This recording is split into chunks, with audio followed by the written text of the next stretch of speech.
Assalamualaikum warahmatullahi wabarakatuh. Auzubillahi minasyaitonirrajim. Bismillahirrahmanirrahim. Bangladesh ইসলামী ছাত্র শিবির শহীদ কাফেলা আমাদের প্রাণপ্রিয় সংগঠন ইসলামী ছাত্র শিবিরের রাজশাহী পশ্চিম অঞ্চল কর্তৃক আয়োজিত আজকের এই ঐতিহাসিক সাথী সমাবেশে প্রিয় সভাপতি, উপস্থিত প্রধান আলোচক, শহীদ কাফেলা ইসলামী ছাত্র শিবিরের সংগ্রামী কেন্দ্রীয় সেক্রেটারি জেনারেল, মেধাবী ছাত্র নেতা, আমার একান্ত প্রিয় ভাজন, সংগ্রামী ছাত্র নেতা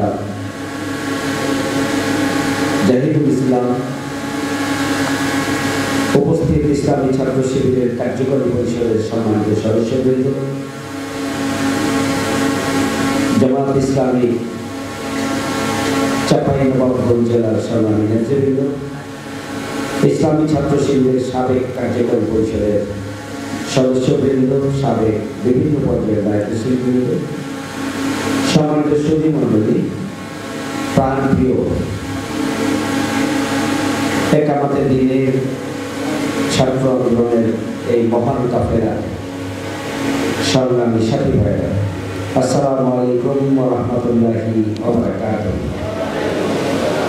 আল্লাহ তাআলার শুকরিয়া আদায় করছি আলহামদুলিল্লাহ, যার একান্ত মেহেরবানি আমরা আজকে প্রায় 16 বছর পর উন্মুক্ত বাতাসে আমরা চাঁপাইনবাবগঞ্জের শহীদ ছাত্র হলে সাথী সমাবেশ করার সুযোগ পেয়েছি আলহামদুলিল্লাহ। রাসূল করিম সাল্লাল্লাহু আলাইহি ওয়াসাল্লামের প্রতি দরুদ ও সালাম বর্ষিত হোক সাল্লাল্লাহু আলাইহি ওয়াসাল্লাম। আমার বক্তব্যের শুরুতেই আমি এদেশের সংগ্রামী ছাত্রদের প্রতি অভিনন্দন জানাই, যারা তাদের ন্যায্য দাবি আদায়ের জন্য, যৌক্তিক দাবি আদায়ের জন্য নিজের জীবনকে উৎসর্গ করতেও দ্বিধাবোধ করেনি এবং যাদের আন্দোলনের ধারাবাহিকতা এদেশের সর্বস্তরের বিপর্যস্ত 16 বছরে ক্ষতিগ্রস্ত, বঞ্চিত, শোষিত, মজলুম জনগণ যুক্ত হয়ে ছাত্রদের নেতৃত্বে একটি ঐতিহাসিক গণ অভ্যুত্থানের মধ্য দিয়ে বাংলাদেশকে দ্বিতীয়বারের মতো স্বাধীন করেছে। আমরা তাদের প্রতি, সেই ছাত্র সমাজের প্রতি আন্তরিক শুভেচ্ছা, কৃতজ্ঞতা এবং অভিনন্দন জানাচ্ছি। ছাত্র সমাজ যুগে যুগে যখনই কোন আন্দোলন সংগ্রামের সূচনা করেছে, সেই আন্দোলন এবং সংগ্রাম সফলতার মুখ দেখতে পেয়েছে।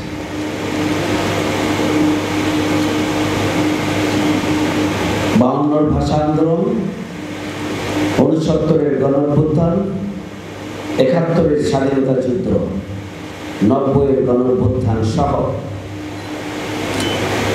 বাংলাদেশ শুধু নয়, পৃথিবীর ইতিহাসে যেখানেই ছাত্র সমাজ কোন যৌক্তিক দাবি নিয়ে মাঠে নেমেছে, নিজের তাজা রক্তকে বিলিয়ে দিতে কার্পণ্য করে নাই, তারা যুগে যুগে বিজয় অর্জন করেছে। শেখ হাসিনা তা অনুভব করতে পারে 16 বছর জুড়ে এদেশের রাজনৈতিক দলগুলোকে, এদেশের সাধারণ জনগণকে তারা রাষ্ট্রশক্তিকে কাজে লাগিয়ে আবদ্ধ করে রেখেছে। কোন আন্দোলন সংগ্রামী তারা সফল হতে দেয়, জনগণকে অধিকার থেকে বঞ্চিত করেছে, জনগণকে ভোটাধিকার থেকে বঞ্চিত করেছে, দুর্নীতি করেছে, অনিয়ম করেছে, লুটপাট করেছে, শিক্ষাঙ্গনগুলোকে ক্যান্টনমেন্ট বানিয়েছে, শিক্ষা প্রতিষ্ঠানের হলগুলোকে তারা দখল করে রেখেছে, শিক্ষার পরিবেশকে নষ্ট করেছে। কিন্তু এসবের প্রতিবাদ যখন ছাত্র সমাজের ঐক্যবদ্ধ প্রচেষ্টা শুরু হওয়ার আগ পর্যন্ত এদেশের রাজনৈতিক দলগুলো বিভিন্ন আন্দোলন করেছে, কিন্তু তারা সফল হতে পারে। ছাত্রদের আন্দোলন যখন অপ্রতিরোধ হয়ে উঠেছে এবং ছাত্ররা তাদের আন্দোলনের ধারাবাহিকতা এক সময় তারা এক দফা কর্মসূচি দিয়েছে। এদেশের সকল ছাত্রদের সাথে অভিভাবক, শিক্ষক, কর্মচারী, কর্মকর্তা এবং এদেশের বঞ্চিত শোষিত জনগণ ছাত্রদের সাথে যুক্ত হয়ে আল্লাহর অশেষ মেহেরবানিতে এই ঐতিহাসিক বিজয় ছিনিয়ে এনেছে এবং এদেশের 16 বছরের নারী হিটলা খনি গণহত্যাকারী শেখ হাসিনা সর্বশেষ প্রচেষ্টা চালিয়ে শেষ পর্যন্ত পিছন দরজা দিয়ে পালিয়ে যেতে বাধ্য হয়েছে। সংগ্রামী ভাইরা, আমি শ্রদ্ধার সাথে স্মরণ করছি যারা এই গণঅভ্যুত্থানে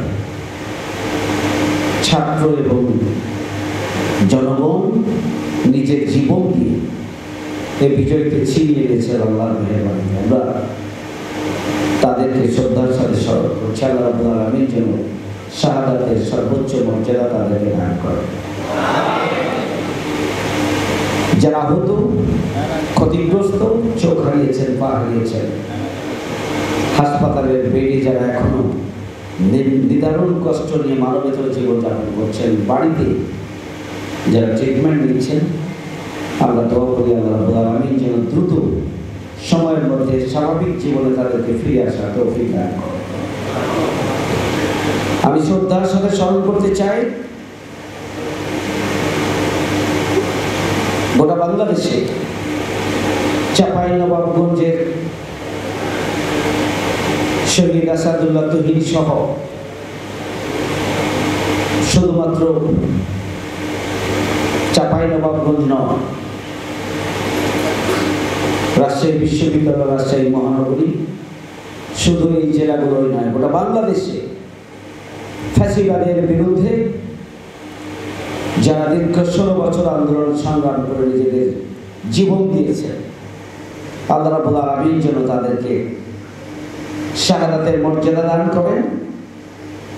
আল্লাহ রাব্বুল আলামিন তাদের রক্তের বিনিময়ে বাংলাদেশের মানুষগুলোকে এই সরকারের বিরুদ্ধে বিক্ষুব্ধ করে তুলেছিল এবং তার ফল বৈষম্য বিরোধী আন্দোলনের ধারার সাথে যুক্ত হয়ে এই ধরনের একটি ঐতিহাসিক বিজয় সম্ভব হয়েছে। এই জন্য পুরো 16 বছরে যারা জীবন দিয়েছেন, রক্ত দিয়েছেন, হাত হারিয়েছেন, পা হারিয়েছেন, চোখ হারিয়েছেন, ফ্যাসিবাদের বিরুদ্ধে আন্দোলন করতে গিয়ে, সংগ্রাম করতে গিয়ে,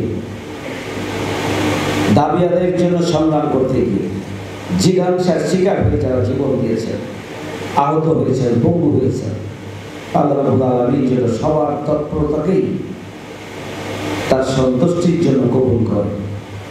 আমিন। প্রিয় ভাইরা, আজকে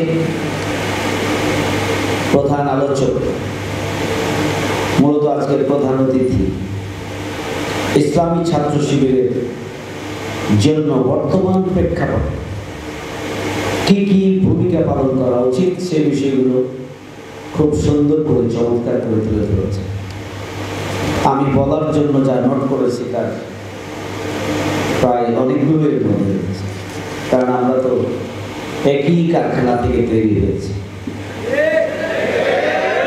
এই জন্য আজকের আলোচনা ইসলামী ছাত্র শিবিরের চলমান সময়ের সংগ্রামী সেক্রেটারি জেনারেল যে বক্তব্য দিয়েছেন, সেই বক্তব্যগুলোকে অগ্রাধিকারের ভিত্তিতে পালনীয় হিসাবে নিয়েই আমরা আমাদের ময়দানকে গড়ে তুলব ইনশাআল্লাহ। প্রিয় ভাইরা, ইসলামী ছাত্র শিবির একটা স্বতন্ত্র শিক্ষা প্রতিষ্ঠান। ইসলামী ছাত্র শিবির হচ্ছে সৎ, যোগ্য, দেশপ্রেমিক নেতৃত্ব তৈরির এক অনন্য কাফেলা। আজকে ছাত্র সমাজ যে বৈষম্য বিরোধী বাংলাদেশ চায়, আজকের ছাত্র সমাজ যে অধিকার প্রতিষ্ঠিত হবে সেই বাংলাদেশ চায়। আজকের ছাত্র সমাজ দুর্নীতিমুক্ত বাংলাদেশ চায়। আজকের ছাত্র সমাজ সন্ত্রাসমুক্ত বাংলাদেশ চায়। দুর্নীতিমুক্ত, সন্ত্রাসমুক্ত এবং বৈষম্য মুক্ত বাংলাদেশ প্রতিষ্ঠার জন্য দুর্নীতিমুক্ত, সন্ত্রাসমুক্ত, সৎ, যোগ্য, দেশপ্রেমিক, নৈতিকতা সমৃদ্ধ একদল ছাত্র দরকার, একদল মানুষ দরকার। কিন্তু দুর্ভাগ্যজনক হলো সত্য, আজকে বাংলাদেশের কোন ছাত্র সংগঠন, কোন রাজনৈতিক দলই সৎ, যোগ্য, দক্ষ, দেশপ্রেমিক, দুর্নীতিমুক্ত, সন্ত্রাসমুক্ত নেতৃত্ব উপহার দিতে পারছে না। একমাত্র ইসলামী ছাত্র শিবিরই হচ্ছে বাংলাদেশে সৎ, যোগ্য, দক্ষ, দেশপ্রেমিক, দুর্নীতিমুক্ত, সন্ত্রাসমুক্ত, ব্যক্তিগতভাবে বৈষম্যমুক্ত নাগরিক উপহার দিতে পারে, নেতৃত্ব উপহার দিতে পারে, এবং সেই কারখানার নাম হচ্ছে ইসলামী ছাত্র শিবির। প্রিয় ভাইরা আমার, হাজারো শহীদের রক্তের বিনিময়ে যে অর্জন, যে ঐতিহাসিক গণঅভ্যুত্থান, যদি তাকে সফলতার দ্বার প্রান্তে নিয়ে যেতে হয়, যদি এই গণঅভ্যুত্থানের ফলে মাধ্যমে শহীদদের স্বপ্ন বাস্তবায়ন করতে হয়, অবশ্যই বাংলাদেশকে দুর্নীতিমুক্ত করতে হবে।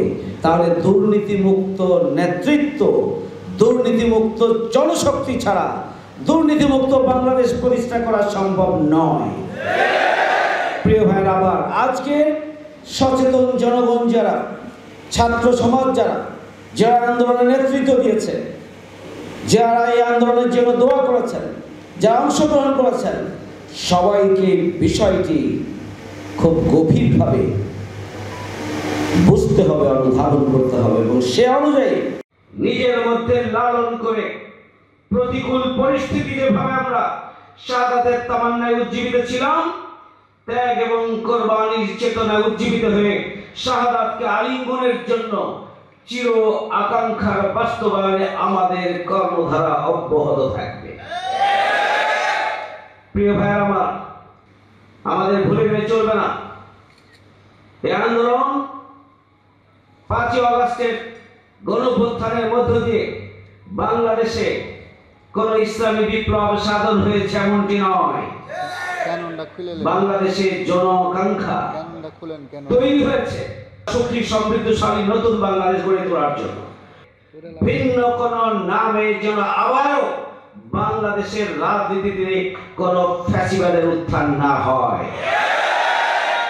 রাষ্ট্র শক্তির কাছে মাথা নত না করে শাহাদাতের তামান্নায় উজ্জীবিত হয়ে লক্ষ্য পানে ক্ষিপ্র গতিতে এগিয়ে গিয়েছে, পিছন থেকে হারিয়ে গিয়েছে। এটার একটা শরীর মর্যাদা আছে।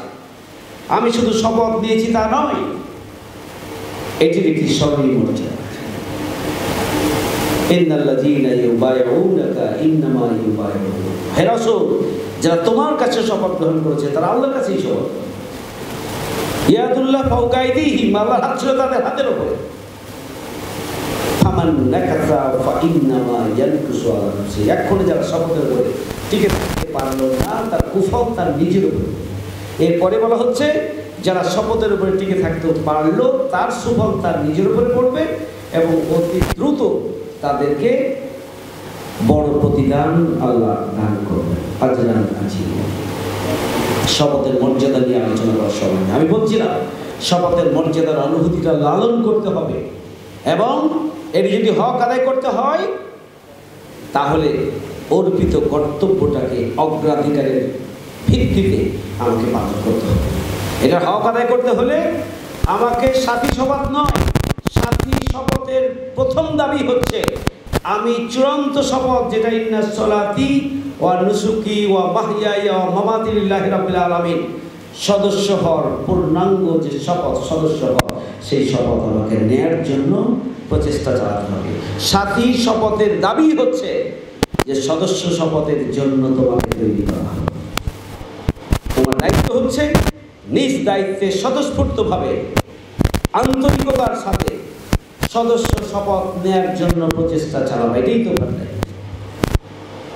আজকে যদি সেই শপথ গ্রহণ করতে পারো যে ইনশাআল্লাহ আমরা আগামী 6 মাসের মধ্যে বা 8 মাসের মধ্যে সদস্য হিসাবে সংগঠনকে নিজেকে উপহার দিব, তাহলে এই অঞ্চলের সংগঠন যে পরিধি আছে, এই অঞ্চলের সংগঠনের যে শক্তি আছে, সামর্থ্য আছে, তা কি কয়েক গুণে পরিণত হবে না?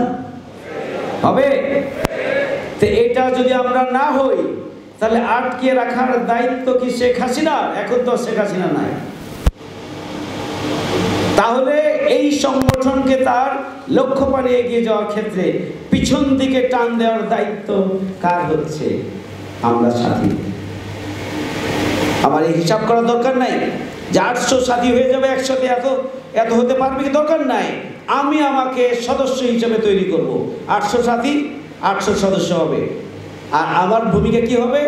আমি নিজেকে সদস্য হিসেবে গড়ে তোলার জন্য আমি চেষ্টা করব, আমার মুক্তির জন্য, আমার কল্যাণের জন্য, এবং সার্বিকভাবে দেশের মুক্তি, দেশের ছাত্র সমাজের মুক্তি এবং কল্যাণের জন্য, আমার জান্নাতের জন্য, আল্লাহ সন্তুষ্টির জন্য আমাকে সদস্য শপথ নেওয়ার সিদ্ধান্ত আজকে নিতে হবে। আমি মনে করি তাহলে আজকের এই সাথী সমাবেশ সফল হবে ইনশাআল্লাহ। প্রিয় ভাইরা, আমাদের সকল কাজ হোক শুধুমাত্র আল্লাহ সন্তুষ্টির জন্য, সকল কাজ হোক শুধুমাত্র আল্লাহর খুশি করার জন্য, সকল কাজ হোক আখিরাতের মুক্তির জন্য,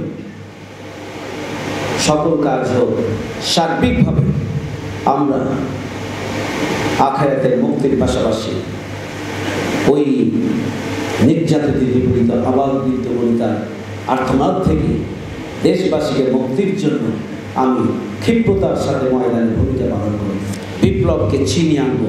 সেই জন্যই হোক আমাদের সকল কার্যক্রম। আল্লাহ রাব্বুল আলামিন আমাদেরকে সেইভাবে ভূমিকা পালনের তৌফিক দান করুন। আমা তৌফিকি ইল্লা বিল্লাহ। আসসালামু আলাইকুম ওয়া রাহমাতুল্লাহি ওয়া বারাকাতুহু।